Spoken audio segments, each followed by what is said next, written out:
Maiinit na balita at issue, tatalakayin, bubusisiin, susolusyonan ni Manoy.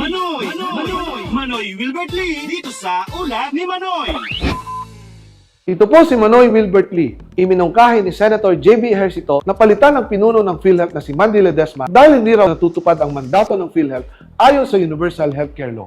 Hindi ito ang dapat gawin ngayon. Mayroon tayong napapirmahan na commitment kay DOH Secretary Ted Herbosa at Mandy Ledesma na pababain ang bayarin ng bawat Pilipino sa pagpapahospital. Kabilang dito ang libreng PET scan, CT scan at MRI. Mas murang pagpapagamot sa cancer at operasyon sa puso, 50% increase sa lahat ng benepisyo mula sa PhilHealth at libreng pagpapasalamin. Ngayong Nobyembre at Disyembre ang deadline dito. Ang DOH bilang tagapamuno ng Benefits Committee ng PhilHealth ang dapat managot kung hindi ito magagawa. Libreng gamot at pagpapagamot, gawin na natin. Hanggang sa susunod na Ulat ni Manoy. Manoy Wilbert Lee.